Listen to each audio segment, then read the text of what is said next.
किसी और को समझ में आई हो तो वो कुछ बताएंगे कि उन्होंने कहा कि मसला क्या है, बाहर पढ़ने क्यों नहीं जा सकता, मैं बाहर पढ़ने क्यों नहीं जा सकता, या दूसरे मेरे जैसे लोग बाहर पढ़ने क्यों नहीं जा सकते, मसला क्या है।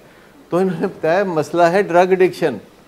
अब आप में से किसी को ये बात समझ में आई है तो मैं आपसे कुछ मदद चाहूँगा कि जो लोग अच्छे भले बाहर जाते हैं उनमें से कितने लोग हैं जो सिगरेट शुरू कर देते हैं, शराब शुरू कर देते हैं, ड्रग्स शुरू कर देते हैं, क्योंकि वहाँ के कल्चर में ड्रग्स के लिए बहुत नरम गोशा है, वहाँ शराब के लिए कोई झिझक नहीं है। यहाँ तो जो लोग पीते भी हैं वो बड़े छुप छुपा के पीते हैं, घरों में अपनी बीवी को पता नहीं चलने देते, शाम को कपड़े बदलते बदलते टिका जाते हैं।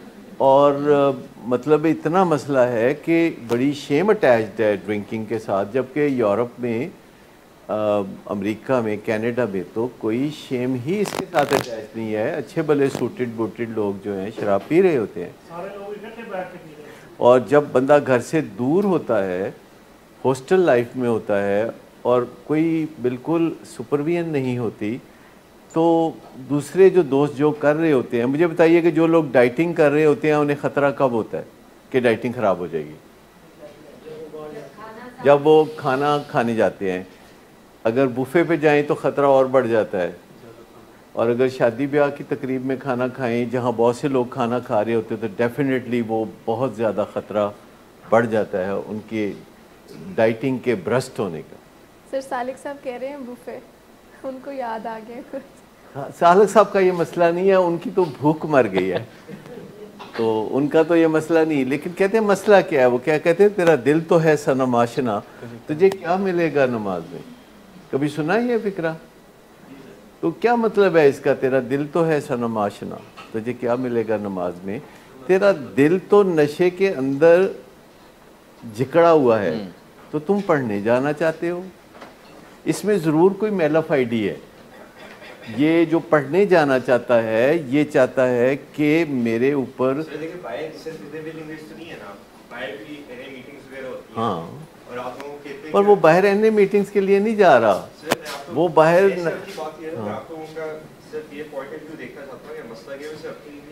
नहीं, मैं बता रहा हूँ वैसे भी जिनकी भी आप बात कर रहे हैं, मैं सभी को बता रहा हूँ कि मसला यह है कि बाहर वो एनए मीटिंग्स अटेंड करने नहीं जा रहा, ना बाहर बिलिंग बेस जैसी किसी इलाजगाह में जा रहा है, वो बाहर जा रहा है नशा करने।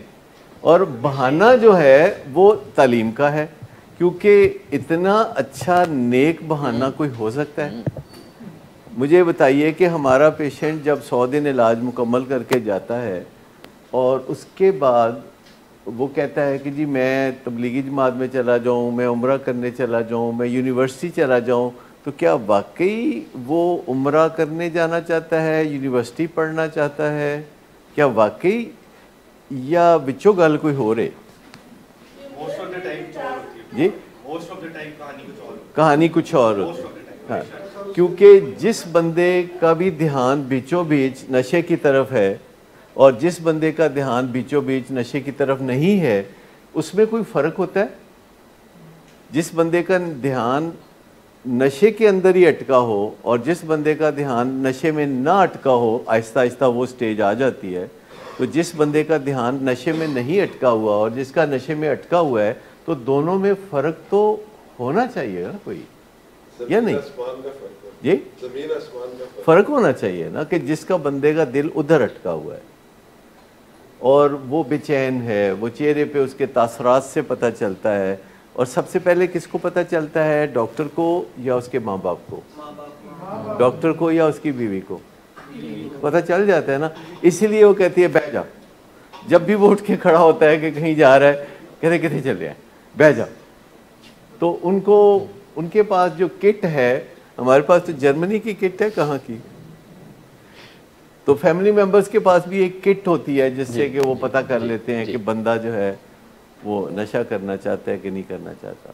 लेकिन ये सारे शौक उस वक्त क्यों जाग उठते हैं जब कोई जिद्दोजहद होती है, नशा छोड़ के सीधे रास्ते पे लाने की कोई जिद्दोजहद हो रही होती है, तो उस वक्त मेरी तालीम, उस वक्त जो है मेरा इबादत, उस वक्त जो है ये सारी चीज़ें किस शिद्दत से जाग उठती हैं, मैं साबित करके दिखाना चाहता हूँ। ये लफ्ज़ कैसे मुंह से निकलते हैं, मैं साबित करके दिखाना चाहता हूँ, साबित कर। ब्रेन हाईजैक होता है।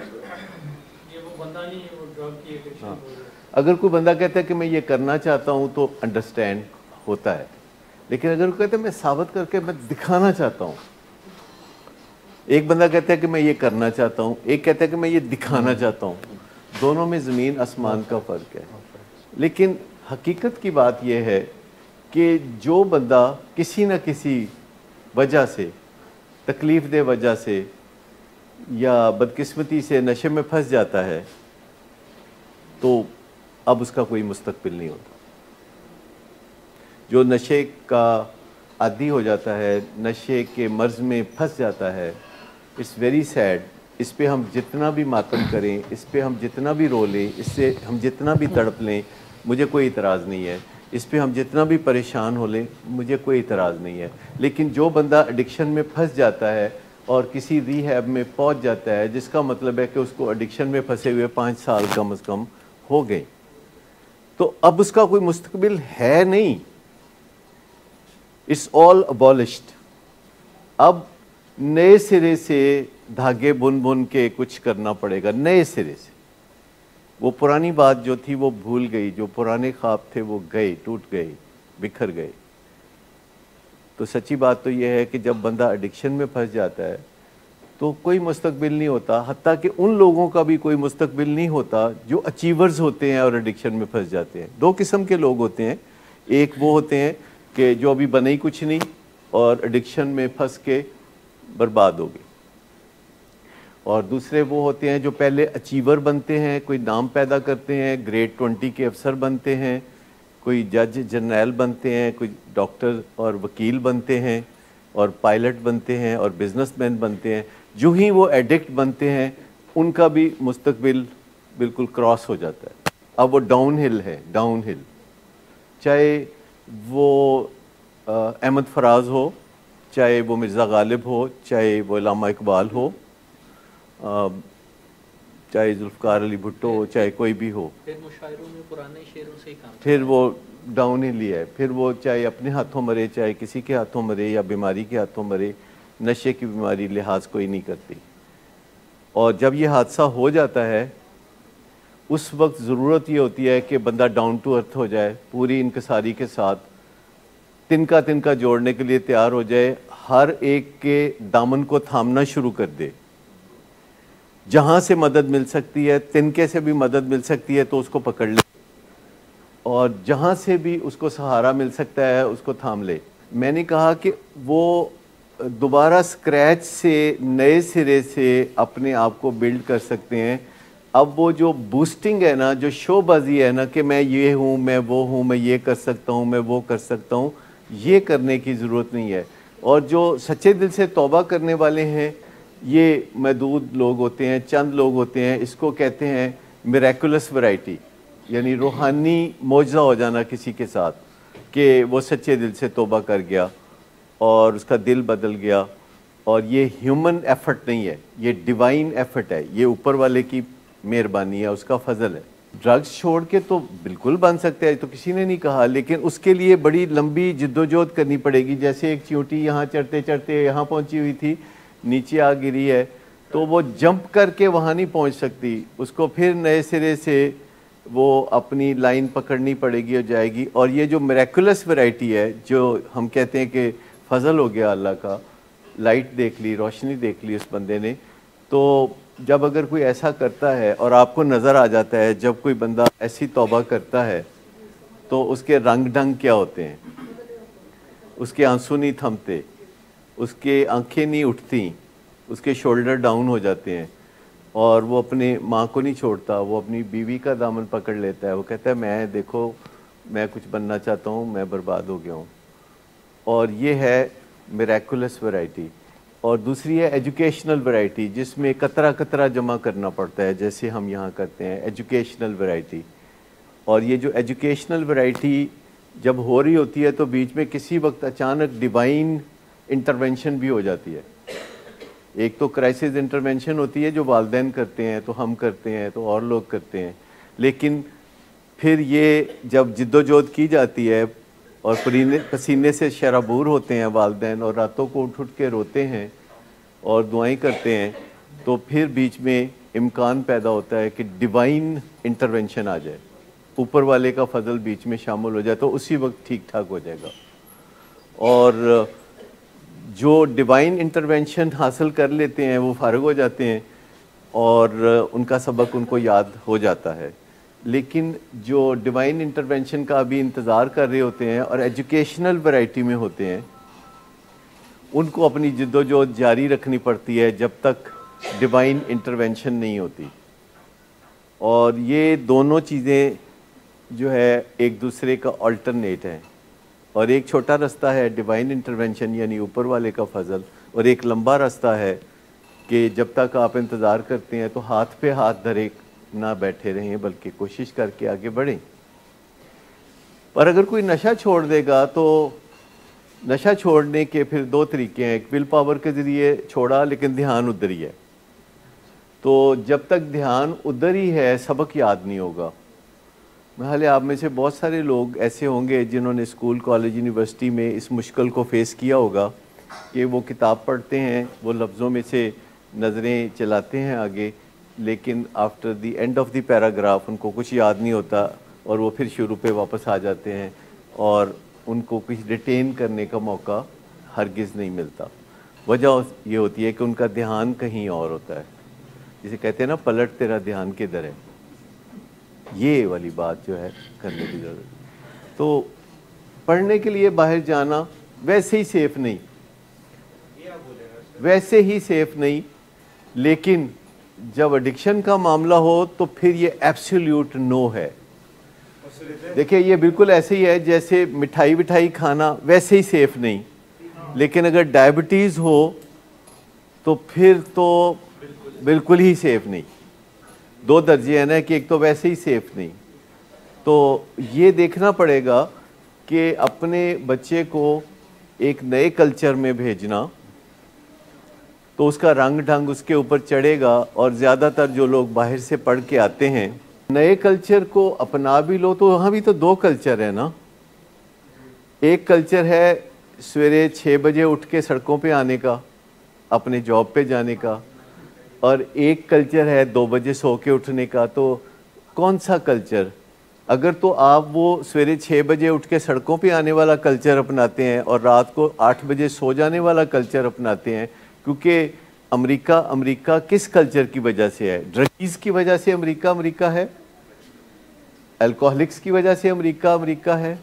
वो तो एक नेक अमेरिका है और एक खलनायक अमेरिका है, ठीक है। एक नायक अमेरिका है, एक लायक अमेरिका। जी।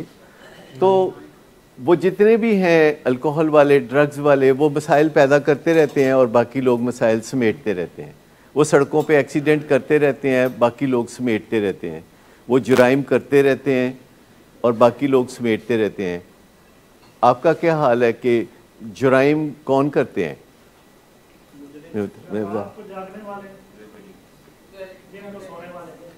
हाँ, मतलब कौन करते हैं? मतलब कौन सा कल्चर है जो जुराइम का कल्चर है? जो सवेरे 6 बजे सड़कों पे होते हैं जुराइम करने के लिए? नहीं होते ना। जो रातों को 3 बजे होते हैं सड़कों पे, और जो जुराइम करते हैं चोली दामन का साथ है जुराइम का और नशे का। आप अच्छी तरह वो क्राइम पेट्रोल देखते हैं और उसमें आप देखते हैं कि कितनी आसानी से पता चल जाता है कि ये पीछे क्या मामला है। और जो जुराइम करके तो फसाद पैदा करते हैं, तो दूसरा कल्चर है अमेरिका का, कनाडा का, यूके का, कि जो जुराइम को समेट रहे होते हैं। तो हम उस कल्चर की बात कर रहे हैं कि जो रातों को देर तक जागने वाला कल्चर है। अभी भी लाहौर की जो बेहतरीन यूनिवर्सिटी समझी जाती है, वहाँ रात 10, 11, 12 बजे क्या हालात होते हैं? नहीं, मैं नहीं कह रहा कि आप नाम लें किसी का, लेकिन जगमग जगमग में हो क्या रहा होता है? जिनका भी कोई थोड़ा बहुत नाम है, वहाँ ये बातें क्योंकि वहाँ जो पढ़ाने वाले हैं वो बाहर से ये कल्चर लेके आए होते हैं, और इस कल्चर में एक कन्फ्यूजन है। एक ड्रग यूजिंग का कल्चर है, एक एडिक्शन का कल्चर है, और ड्रग यूजिंग का कल्चर लोग बाई चॉइस लेते हैं, लोग by choice drug using culture लेते हैं, लेकिन ड्रग एडिक्शन का कल्चर बदकिस्मती से मिलता है उनको। अगर उनकी जीन्स कमज़ोर हों तो वो ड्रग यूज़ की वजह से एडिक्शन में फंस जाते हैं, और उसके बाद वो स्टूडेंट होते हैं पर स्टूडेंट नहीं होते, उसके बाद वो फंक्शनरी होते हैं पर फंक्शनरी कोई नहीं होते। ये सब जो कहानियाँ आप अपने वालिदैन को सुनाते हैं कि नशे के बावजूद आप बहुत कारनामे कर सकते हैं, ये ना क्या करें।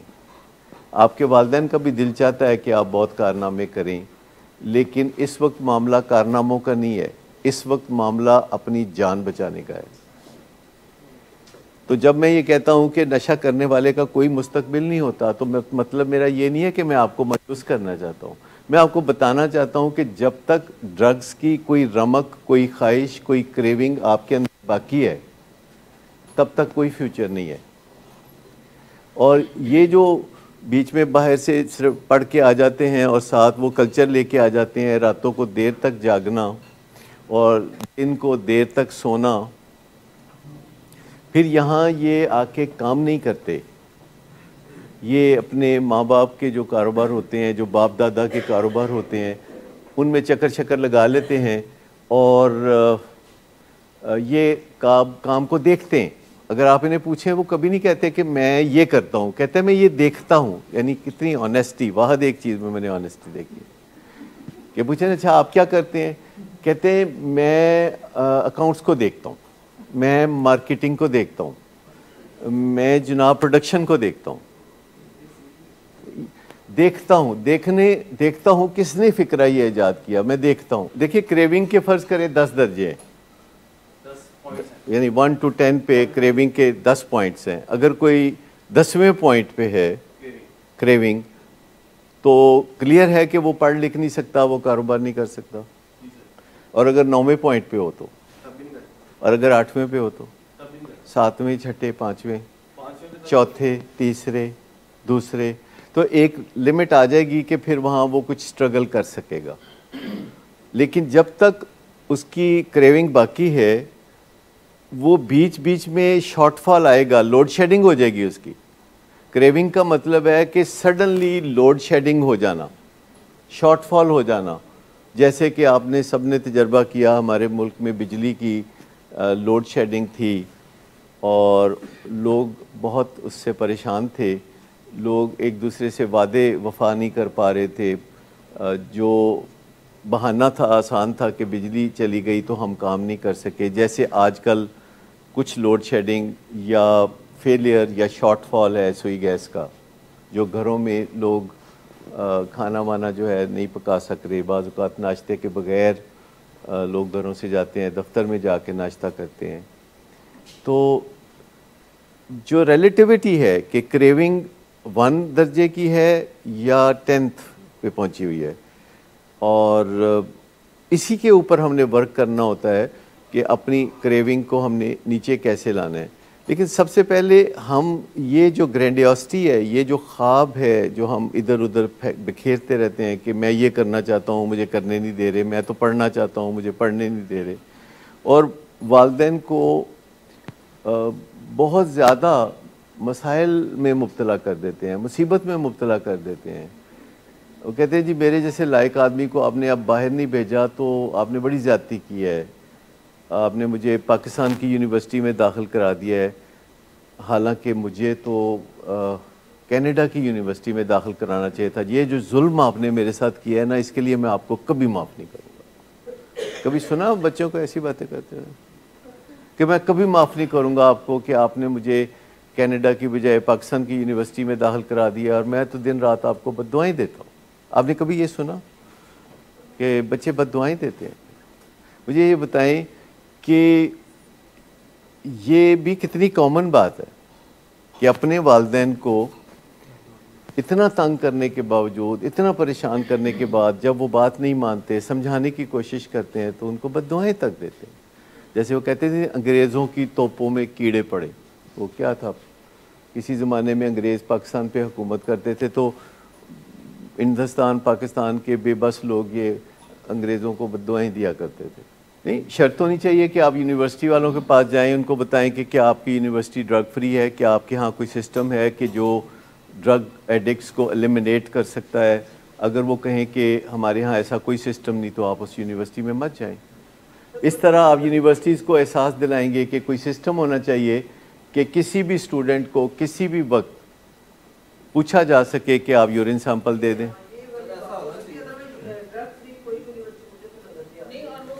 देखिए, आप उनसे पूछें जाके, जो मैंने कहा कि लाहौर की सबसे जो सो कॉल्ड बेहतरीन यूनिवर्सिटी है, जाके आप उनसे पूछें तो बोलेंगे हमारी यूनिवर्सिटी में तो कोई नशा नहीं करता।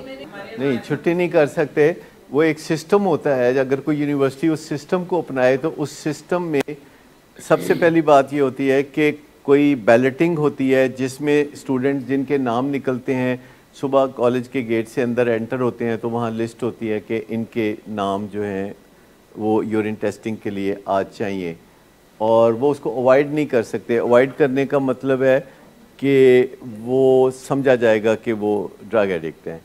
और हत्ता कि हर रोज़ किसी ना किसी टीचर को कहा जाता है कि वो वॉलंटियर करे अपना यूरिन सैंपल।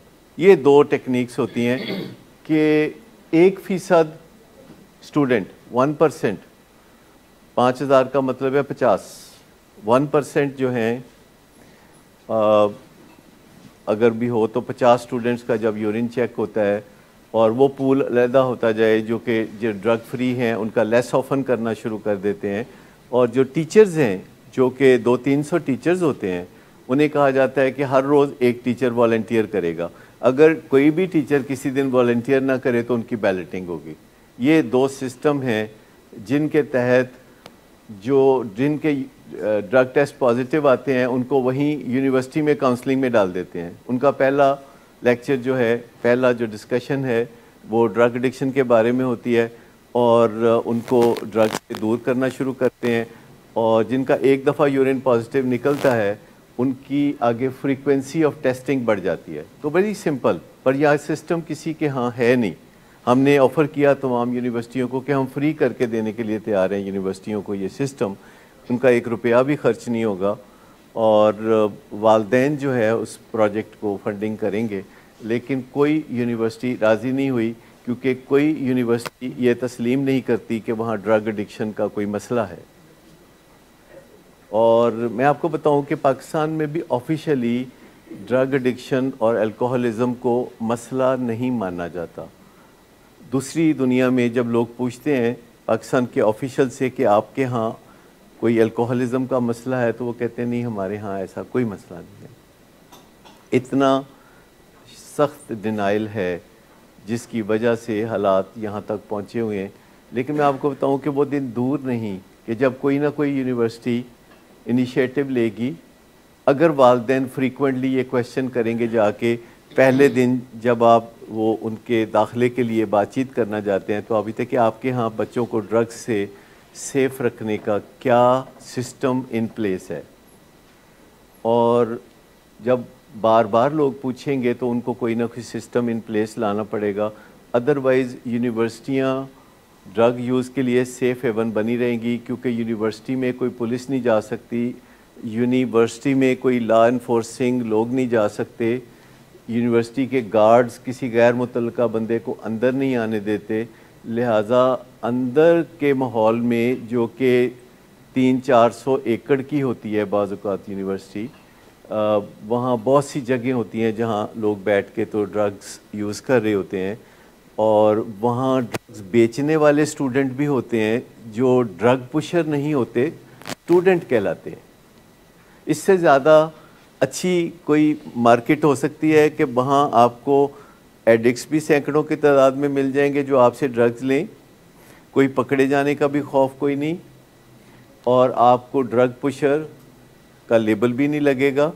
आप यार दोस्त होंगे जो दूसरे की ज़रूरत पूरी करने वाले हैं, और हकीकत में वो ड्रग पुशर होते हैं, और बाकी लोग यूनिवर्सिटी में 4 साल लगाते हैं तो वो 8 साल लगा लेते हैं, क्योंकि उनका काम धंधा तो वहाँ चल रहा होता है। लेकिन क्या वालिदैन संजीदा होते हैं? क्या वालिदैन कभी जाके पूछते हैं? जो पेरेंट्स यहाँ बैठे हैं या फैमिली मेम्बर बैठे हैं, मुझे बताइए कि क्या वाकई ड्रग एडिक्शन के साथ कोई मुस्तकबिल होता है? चाहे कोई पीएचडी कर ले, क्या मुस्तकबिल कोई होता है? थिंकिंग गोल है, ठीक है। तो चूंकि ड्रग एडिक्ट हमारा अपना होता है, इसलिए हम किसी और तरह सोचते हैं, लेकिन जब ड्रग एडिक्ट किसी और का होता है तो हम किसी और तरह सोचते हैं। क्या फ़र्क है इन दोनों बातों में? कि जब हमारा होता है ड्रग एडिक्ट तो हम किसी और तरह सोचते हैं, जब वो किसी और का होता है तो फिर हम किसी और तरह सोचते हैं। कहना मैं ये चाह रहा हूँ कि जब हमारा लव्ड वन कोई क्राइम करता है, जब हमारा लव्ड वन कोई ड्रग्स करता है या गलत काम करता है, तो हम उसको अपने लव्ड वन के फिल्टर के थ्रू देखते हैं, ठीक। लेकिन जब किसी और का कोई होता है, ड्रग एडिक्ट होता है या कोई क्राइम करता है, तो फिर हम उसको बगैर फिल्टर के देखते हैं, हमारा अगर ड्रग एडिक्ट होता है, हमारा बेटा अगर ड्रग एडिक्ट होता है, तो हम इस तरह देखते हैं कि चंद दिन छड़ देगा, एने केड़ा करता रहना। बच्ची भी ड्रग एडिक्ट थी और उसके माँ बाप को भी पता था कि वो कहाँ है, लेकिन उसके माँ बाप की कोई रिट नहीं थी कि वो उसको कहते कि तुम वापस आओ या उसको लेने आ जाते, क्योंकि वो मुसीबत में थी। इसके बावजूद वो वालिदैन को कह रही थी कि अगर आप मुझे ज़िंदा देखना चाहते हैं तो मेरे पीछे मत आइएगा। और उसने शुरू में कहा कि मैं तो लाहौर में किसी मजहबी इज्तिमा में जा रही हूँ। तो जब भी बच्चे कुछ कहते हैं वालिदैन को, तो पहली बात यह है कि एकदम से उस पर यकीन ना करें, अगर वो पहले ऐसी हरकतें कर चुका हो तो फिर तो बिल्कुल भी यकीन ना करें। बिल्कुल सीधी सी बात है, बिल्कुल खरी सी बात है। तो मसला समझ में आ गया? ये अगर तो वो पहले ही ड्रग एडिक्ट है तो बाहर जाने का मतलब है कि वो बाहर जाके तो खुला ही खाना चाहता है, और अगर वो पहले से ड्रग एडिक्ट नहीं है तो उसको बेचारे को पता ही नहीं है कि बाहर जाके माहौल कितना डिफरेंट हो जाएगा। और अभी ताहा ने कहा कि वो जो डिफरेंट माहौल है उसको अपना लेने में हर्ज क्या है। तो ताहा आपको समझ में आ गई कि वहाँ का जो डिफरेंट माहौल है, एक बोनाफाइड माहौल है, एक मेलाफाइड माहौल है। तो जो बोनाफाइड माहौल है, जिसमें सच का बोलबाला होता है, जिसमें लोग क्राइम से दूर रहते हैं, जिसमें लोगों के अंदर एथिक्स होते हैं, उस माहौल को अपनाने में कोई हर्ज नहीं। और वो पहले से ज़्यादा मेहनत भी करना चाहते हैं। तो अगर कोई हार्ड वर्कर बनना चाहता है, स्मार्ट वर्कर बनना चाहता है, true to himself and true to his family होना चाहता है, तो कोई हर्ज नहीं। लेकिन अगर वहाँ के डर्ट में जाके वो डर्ट बनना चाहता है, तो हमें अपने बच्चों को बचा लेना चाहिए, चाहे उनको अच्छा लगे चाहे उनको बुरा लगे। क्योंकि बच्चों को बुरा लगता है, वो समझते हैं हमारे वालिदैन को कुछ नहीं पता, हमें सारा पता है। ज़्यादातर बच्चे समझते हैं कि वालिदैन को क्या पता, हमें तो सारा पता है।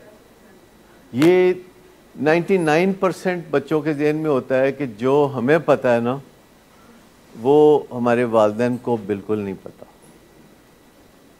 वालिदैन को पता होता है, उन्होंने बचपन गुजारा होता है, उन्होंने टीनेज गुजारी होती है, और उन्होंने दुनिया के सर्द गर्म देखे होते हैं, उन्होंने ख़ुद भी कोताहियाँ की होती हैं, उन्होंने ख़ुद भी गलतियाँ की होती हैं, और फिर उन गलतियों को सुलझाया भी होता है।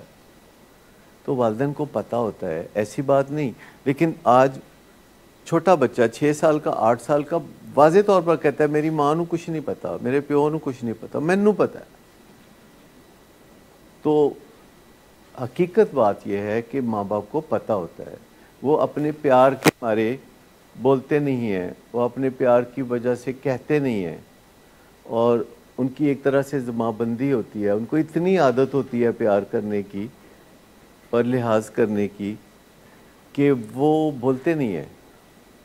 और इस खामोशी से, इस साइलेंस से उनके बच्चों का बड़ा नुकसान होता है। वैसे भी ज़िंदगी में साइलेंस से बहुत नुकसान होता है। Silence kills. आपके सामने कोई चीज़ हो रही होती है, जहाज़ का पायलट गलती कर रहा होता है, को पायलट बोलता नहीं, जहाज़ क्रैश हो जाता है। और ऑपरेशन थिएटर में सर्जन कोई गलती कर रहा होता है, एनेस्थेटिस्ट बोलता नहीं, असिस्टेंट बोलता नहीं, और जो मरीज़ है उसकी जान चली जाती है। ऐसी चीज़ें रोज़ाना होती हैं कि देखते देखते कुछ हो रहा है, हम बोलने लगते हैं, फिर हम झिझक जाते हैं कि बंदा जो गलती कर रहा है उसका मकाम ज़रा ऊंचा है, तो हम बोलते नहीं, ख़ास तौर पर ऐसे हालात में जबकि हमारे सामने गलती करने वाले का मुकाम हमसे ज़्यादा होता है। लेकिन साइलेंस किल्स, इसके अलावा इसका और कोई नतीजा नहीं निकलता।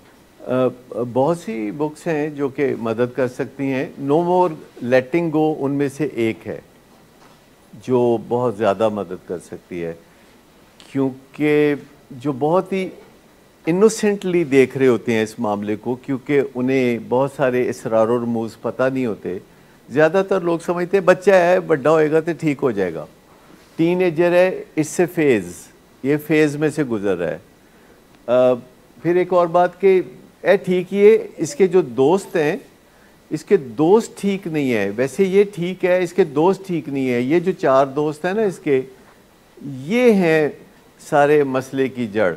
इनको अगर इस 4 दोस्तों से बचा दें तो मसला ठीक हो जाएगा। और वो 4 दोस्तों के पेरेंट्स क्या सोच रहे होते हैं?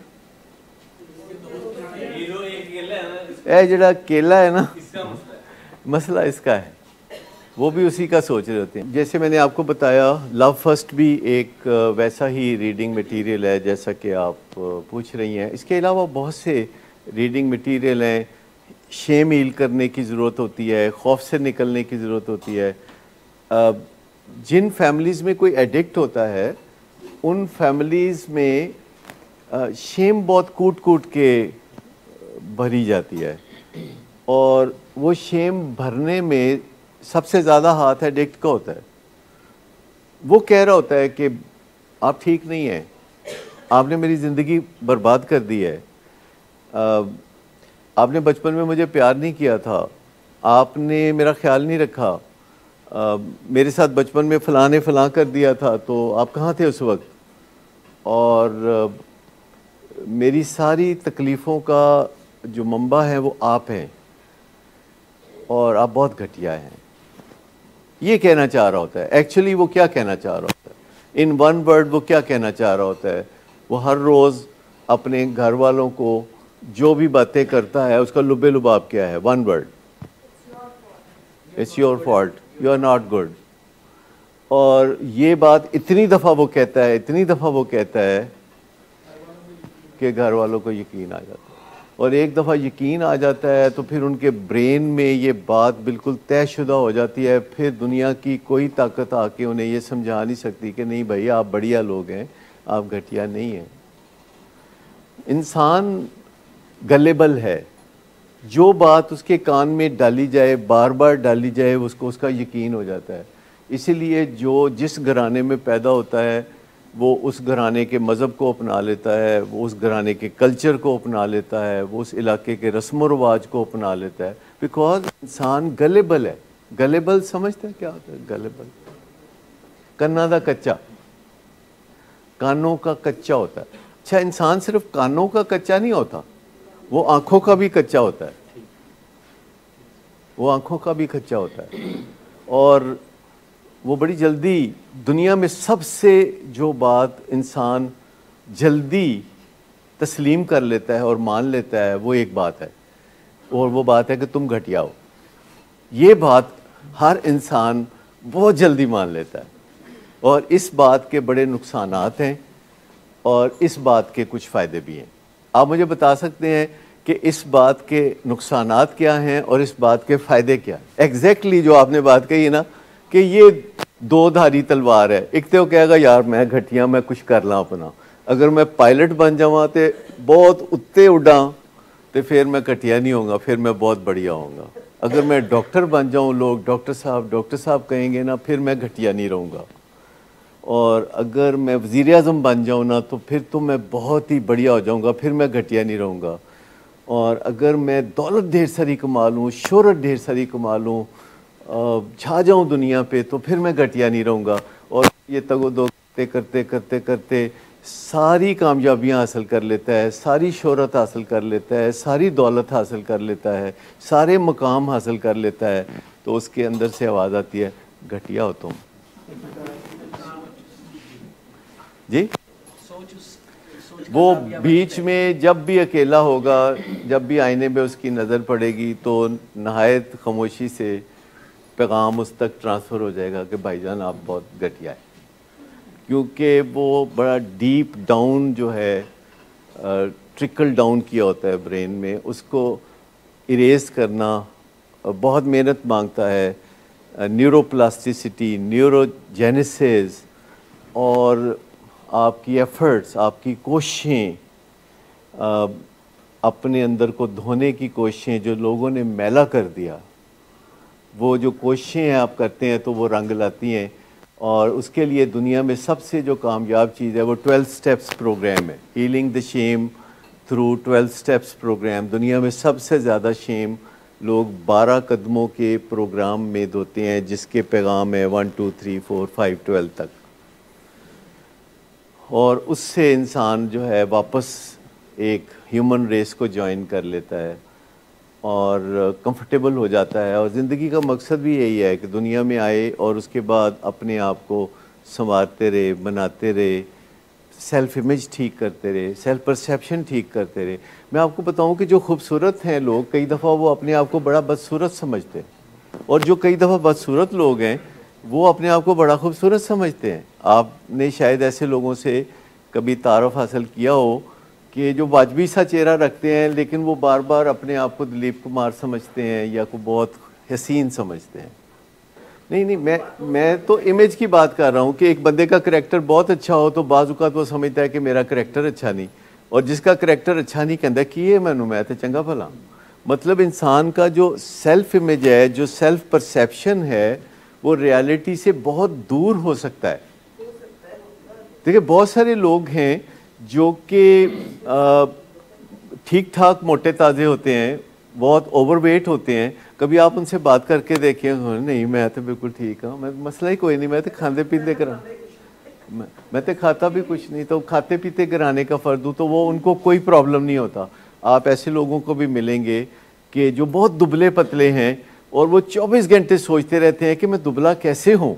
तो इससे आप अंदाज़ा समझ लें कि हमारा जो सेल्फ परसेप्शन है, सेल्फ इमेज है, वो रियलिटी से कितना फार्दर या दूर हो सकता है। और बहुत सारे लोग होते हैं जो फिर एक जिद्दोजहद शुरू करते हैं और अपने सेल्फ इमेज को बेहतर बनाने की कोशिशें करते हैं, और उसमें जो सोच विचार से काम लेते हैं और अपने किरदार को बदलने की कोशिश करते हैं, अपने बिहेवियर्स को संवारते हैं, तो उनको थोड़ा थोड़ा फ़र्क पड़ना शुरू हो जाता है। मेरे ख्याल में अगर उसकी ख्वाहिश है कि मेरी सालगिरह वैसे ही मना ली जाए तो फिर मना लेनी चाहिए। अगर बच्चा कहता कि नहीं मैं आज सालगिरह नहीं बनाना चाहता, जब मेरा फादर आएगा तो मैं ज़्यादा अच्छे तरीके से बनाऊंगा, तो मैं उस दिन मना लूँगा। लेकिन अगर बच्चे की ख्वाहिश है जो कि ज़्यादा सोच विचार नहीं रखता, तो उसे मजबूर नहीं करना चाहिए कि तुम अपने वालिद का इंतज़ार करो और सालगिरह जो थोड़ा बहुत मनानी होती है। अच्छा, सालगिरह को ऐसे नहीं मनाते जैसे कि मनाते हैं। सालगिरह या न्यू ईयर जैसे कल हमने मनाया, ऐसे नहीं मनाते। ये जो कल हरकतें हो रही थी स्टेज पे, आपने गौर किया जी? तो क्यों जी की हो रहा सी कल इत्थे, तुसी आप दसो। हाँ, आप मौजूद नहीं थे ना, चले चंगा होया, साड़ी शर्म रह गई। अच्छा, कौन था जो बताए कि कल अच्छा नहीं हो रहा था? तो जी किथे सारे जहाज किथे ने? सब तो ज़्यादा नच टप उन्होंने पाई जी। जी, तो क्या है न्यू ईयर में, मुझे बताएं न्यू ईयर में है क्या? ठीक, अगर आप जो ओल्ड ईयर को मनाएं तो उसकी तो कोई समझ लगती है कि आपने 2021 में कोई काम किया है, ये आपने अचीवमेंट की, आपने ये अपने अंदर औसाफ पैदा किए, ये आपने कमाई की, ये आपने इज़्ज़त बनाई, ये आपने अपनी सेहत के ऊपर काम किया, और अब आप 31 दिसंबर को ओल्ड ईयर बनाते हैं कि एनू मना के फारूक हो ये थे फिर अगले साल तुर पई है। मतलब है ना, उल्टा ही काम है ना, कि जो साल आपने गुजारा है उसका अप्रेजल होना चाहिए, उसका कोई पता करना चाहिए कि कैसे गुजारा था और क्या आपने जो कोई गोल सेट किए थे या किए भी थे कि नहीं किए थे। अगर आपने गोल सेट किए थे तो उनमें से कितने आपने अचीव किए, और फिर अगले साल का ध्यान करते हुए, अगले साल के बारे में सोचते हुए नए गोल सेट करें। तो ये गोल सेटिंग सेरेमनी हो सकती है सादगी से 1 जनवरी को, और जो साल गुजर गया है उसके बारे में जो कुताही हुई हो उसको महसूस करना, और जो कामयाबी मिली है तो उसको भी महसूस करना काफ़ी कारआमद हो सकता है। और इसी तरह ये जो सालगिरह घरों में मनाई जाती है, बच्चों की सालगिरह, जिसमें बच्चों को उस दिन खाने पीने को अच्छा मिल जाता है, पैसे मिल जाते हैं, तोहफे मिल जाते हैं, तो इस वजह से बच्चे शौक़ से अपने पैदा होने के दिन को मनाते हैं। कोई हर्ज नहीं, एक रस्म वगैरह है, लेकिन इसमें टू मच जो है करने की ज़रूरत नहीं होती।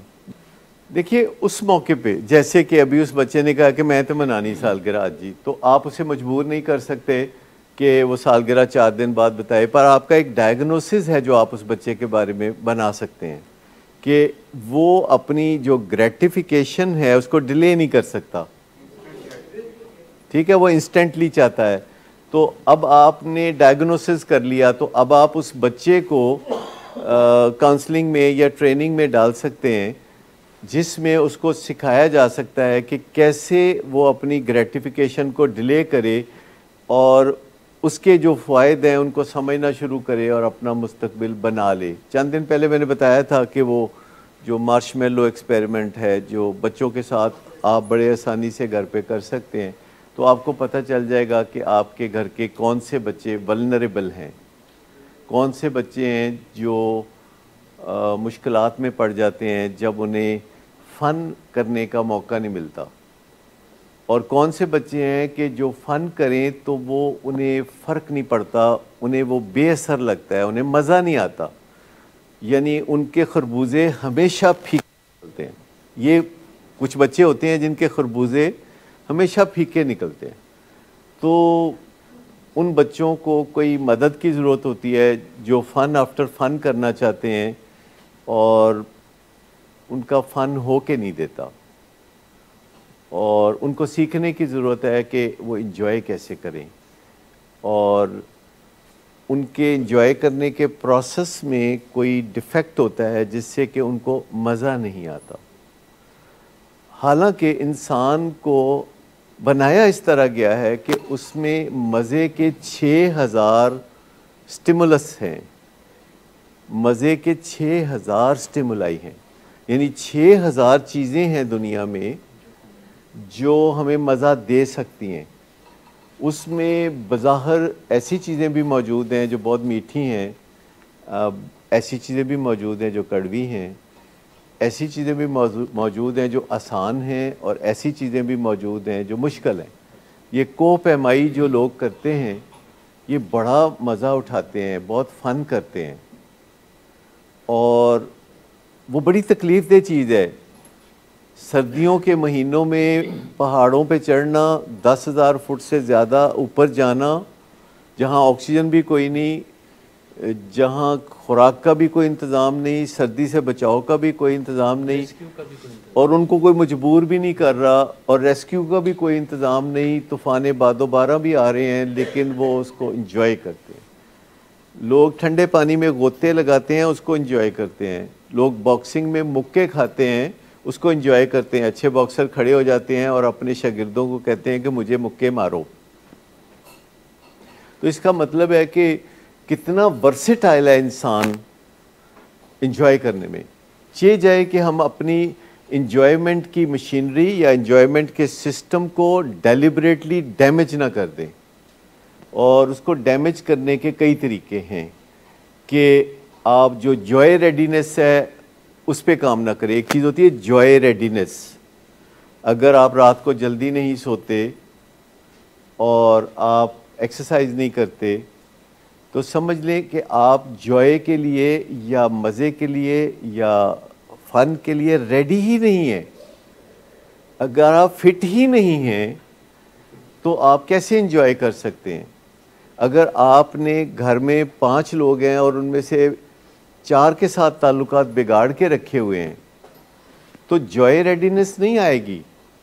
जॉय रेडीनेस आती है जब आप 4-5 चीज़ों पे काम कर रहे होते हैं, जब आप अपनी मशीनरी को उसके लिए तैयार करते हैं, तो फिर जॉय रेडीनेस आती है। और जिस चीज़ के लिए आप रेडी ही नहीं हैं, उसको आप इंजॉय नहीं कर सकते, और आपको उसके साथ मिक्स एंड मैच करने की ज़रूरत होती है ताकि आप उसको इंजॉय कर सकें।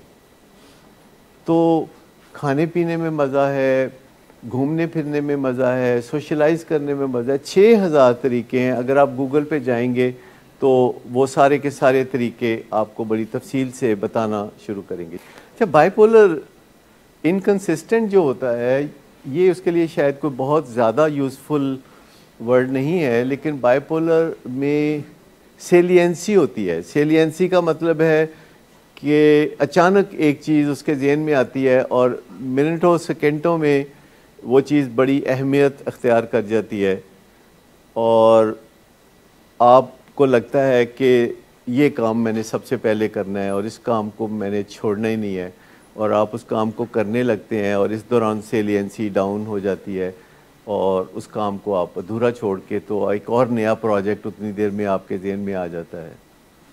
और बाइपोलर में ये जो सेलियंसी है, इससे बहुत ज़्यादा मसाइल पैदा होते हैं कि एक प्रोजेक्ट मुकम्मल नहीं किया तो दूसरा शुरू कर लिया, दूसरा नहीं किया तो तीसरा शुरू कर लिया। उसके बाद एक चीज़ है ग्रैंडियोसिटी बीच में होती है कि मेरे जैसा कोई नहीं, जो मैं कर सकता हूँ वो कोई नहीं कर सकता, लिहाजा वो दूसरे इंसानों से तावन नहीं लेता, वो वन मैन शो करना चाहता है, वो सोलो परवाज़ करना चाहता है। और जो फ्लो है न्यूरोट्रांसमीटर्स की, वो इतनी तेज़ होती है कि वो संभल नहीं पाता, और न्यूरोट्रांसमीटर की कम्बिनेशन ऐसी बन जाती है कि उसका सोने को दिल नहीं करता, उसकी विल टू स्लीप ज़ीरो हो जाती है। और जब तक वो निढाल नहीं हो जाता सुबह 5 बजे तक जाग जाग के, तब तक वो सोने के लिए आमादा नहीं होता।